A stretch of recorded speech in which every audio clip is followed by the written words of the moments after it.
My husband's been here for probably 8 years. He comes and has taken some of our grandchildren, and I did not want to come for two reasons. I wanted him to be in charge of the grandkids and have a good bonding experience, and I really was a little bit afraid to be here. Once I had been here like a day, I could see that I was perfectly safe, and there was so much to learn and observe and watch and be involved with that I can't believe that the days have gone by.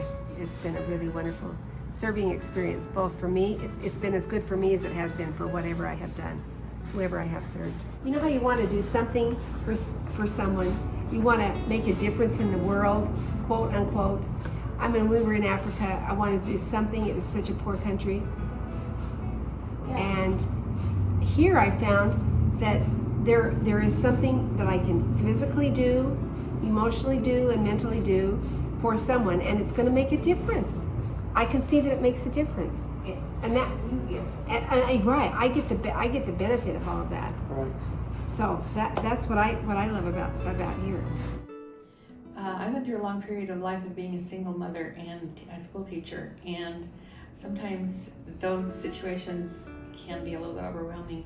But if you serve others, you get your mind off yourself, and you start thinking about other things other than yourself, and suddenly you feel good, you feel happy, you feel useful, you feel needed. And a lot of my life, my service was mostly to my own family and relatives and close neighbors and friends.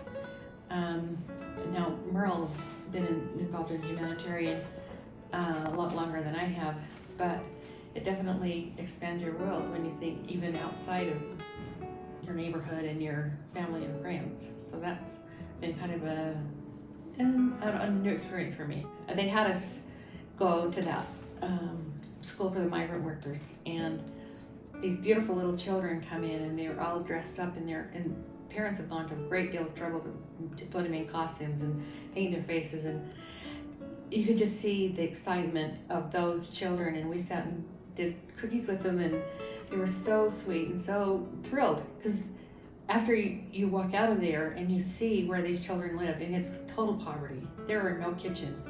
They do their laundry out in the open in an open cement thing.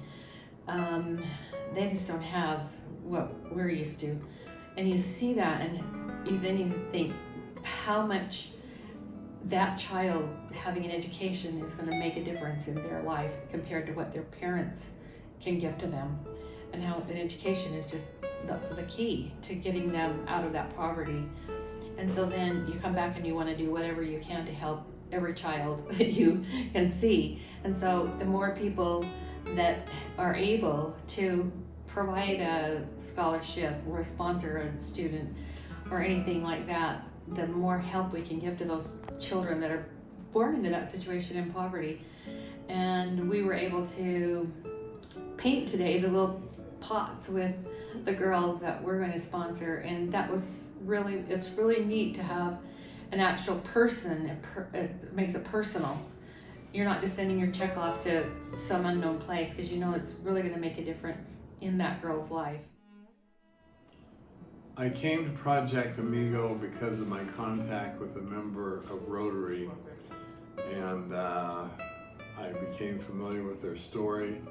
At one point I contributed maybe a fifth of a surveillance system and security fence for a dormitory for about 24 students in a larger town away from Project Amigo, so the kids, particularly girls, could be safe. And I've been to Mexico 4 or 5 times previously, and to be able to go down and have service rather than just tourism appealed to me greatly. We were uncertain as to the accommodations, and I've stayed from anything from Sandy Beach in a sleeping bag at Rocky Point to very nice hotels in Mexico City, and the accommodations were excellent. You had hot water.